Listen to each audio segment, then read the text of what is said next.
Welcome to Kenya. You probably left a few years ago, maybe 2 decades, maybe even more. I lived in the US, lived in Europe, lived in Australia, UK, earning a living. And now you thought it's time to come back to Kenya. And over time, you have these personal effects that you acquired. They are precious to you, they are part of your memories, they are part of your history. You don't want to leave them behind. You shouldn't. In fact, some of your furniture might be unique. Some items might be not available here. So we have seen situations like this as a moving company. We have seen many people who worked and they wanted to come back home. And some of them have done it successfully. Others have had disastrous results depending on how they did it.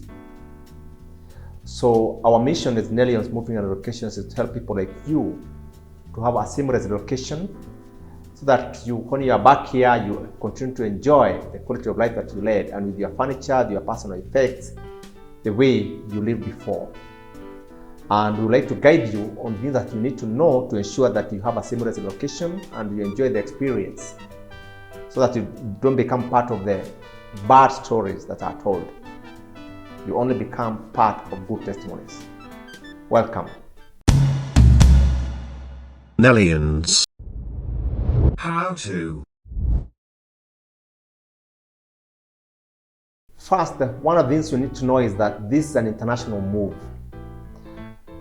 I know it sounds obvious, but sometimes when people are going back home, they assume because you are Kenyan that you might enjoy special privileges, that there are some things you can get away with because you are returning home. The answer is no. All the requirements and the procedures required for international moving that rest even to foreigners apply to you as a Kenyan coming back home. KPA, the Kenya Revenue Authority, the tax authorities expect compliance, and you need to know that in advance. One of the issues that you need to know also is that your tax waiver is not automatic. Yes, returning Kenyans are allowed to bring in household goods without paying taxes, but this is subject to certain conditions. One of them is that you must have lived out of Kenya for at least 2 years, and that in the last 2 years you have not been to Kenya for more than 90 days. It is called the 90 days rule. This applies to you. What that means also is that your goods must be shipped from your origin country, whether the US or UK or South Africa or wherever, at least 90 days after you departed that place or entered Kenya. Secondly, you need to prove that you lived outside Kenya for at least 2 years by having something like a work permit or a residence permit, or you have something like a rental agreement of the place you used to live.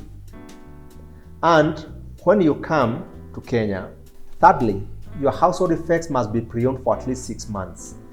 Otherwise, they'll be treated as new and taxes apply. You are also expected to have a KRA PIN, which you all do. And this is a PIN that is going to be used to go to register your customs entry and to have your waiver approved. Without a PIN, you can't do any importation in Kenya. For example, your dual citizenship must be recognized by the government. If you own another passport for another country, you cannot come to Kenya with the passport of that country and expect the government of Kenya to treat you as a returning citizen. So they will apply taxes on you. So you have to travel with the passport of Kenya for you to be treated as a Kenyan. I know it sounds obvious, but some people assume because you have got 2 passports that you can produce any. We always say it is important to begin with end in mind. End in mind means that your documentation is all proper, your parking is well done for protection, you have identified the company that is going to manage your relocation, and they have confirmed to you what is going to happen in Kenya. In international moving, things go wrong at the destination. How do they go wrong at the origin? So your documents must be all in place, your passport, your work permits, that proof of residence I had talked about, that you had been out of the country. And you even need to figure out where your goods will go. You need to know how long it's going to take for you to know from all the way from origin up to destination, how long it's going to take, how you're going to be living. Is your house ready where you're going to put these items? Or do you require storage for some time? You need to figure that all out.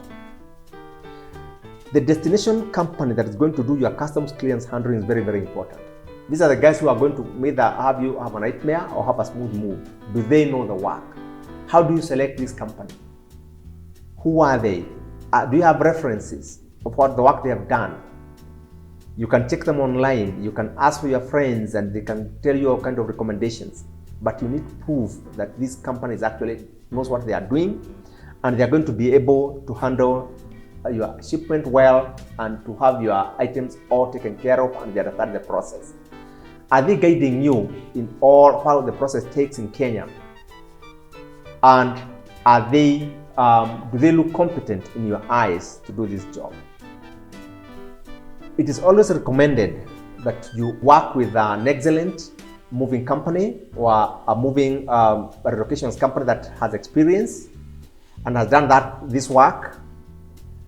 You can check their profiles online. You can check their associations which they belong to. Like we Nellions are members of the International Association of Movers. We are also members of the British Association of Removers. You need to get that credibility. And why I'm insisting on this is that in Kenya, we have got so many companies that you find online with all kinds of reviews and websites and what have you. Some of them have no offices. Some of them have no 3D licenses. Some of them, you can't get them when things go wrong. Others are there, yes, and they have offices and all these kind of things, but maybe they have no experience. This is very, very, very important that you get a company that is able to do that for you properly. The other point that is important is that the customs clearing process, the way it happens in Kenya, these days is automated. With your PIN, it's going to be registered. You are going to get updates on your email and on your phone number. You do not have to rely on someone to tell you, oh, I'm going to help you in customs. I know a friend there. It doesn't work that anymore here. Everything is automated. So long as all documents are lodged properly, you'll be able to get updates. When there's a problem, you'll be notified. You don't have to bribe anyone, contrary to believe that you need to know somebody or bribe some money. It doesn't work like that. If all your documents are in order, your consignment will be cleared in time and delivered without any problems. But remember, at the same time, you need to clear with the KRA, that is Kenya Revenue Authority. In case you have things like customs taxes that you have not paid, maybe you own an apartment somewhere in Ruaka or some place here, you have not been paying rent, you have been receiving rent, and you have not been paying the taxes to the government. The domestic taxes department would want you to pay those taxes before they approve your tax waiver. So you need to be very take care of that side, because KRA, like any other tax authority, is government and they are going to enforce that on you. There are a few other things you need to know. That even though the general customs duty and customs VAT don't apply, there is a tax that is applicable on all non-diplomatic imports into Kenya. That tax is called the Railway Development Levy. It's charged at 2% of the value of the goods and it's going to apply on your consignment. The other thing that has come in the last 2 years or so, they introduced a mandatory marine insurance cover for all imports that come into Kenya. That again has to be taken with a Kenyan registered insurer, and in case you have not taken a cover, you incur a penalty of 1.5%. There is nothing you can do about this. You just have to comply. Finally, my assurance is that Nellions Moving and Relocation is one of the best moving companies in Kenya. We have done this for almost a decade now.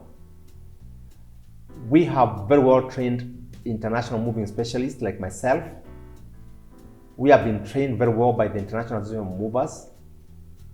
We execute a lot of jobs like yours every year without any problem. You can check our reviews online.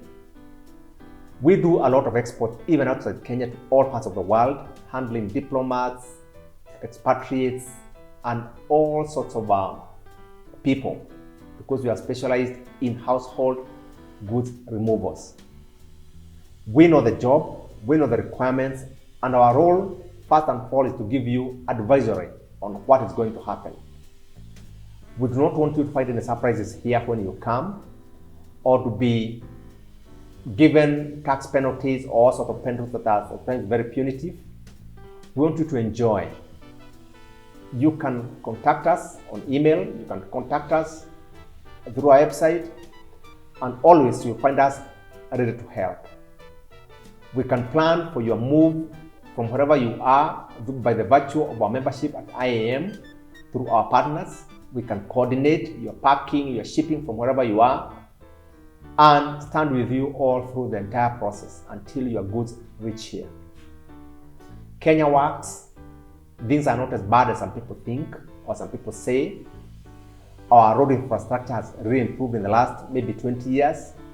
KRA, as I have said earlier, has really upped its game. It has fully automated systems and procedures. And more of us are professionalizing our services to make our country play in the same level like in many developed countries where you have probably been living. So we assure you of high quality service, commitment, and doing the job in the manner that you'd like. And while doing all this, we maintain an open communication system so that you know what to expect, and we also know how to help you. Thank you very much for watching, and we look forward to serving you. Move with Nellians. Nellians Moving and Relocations.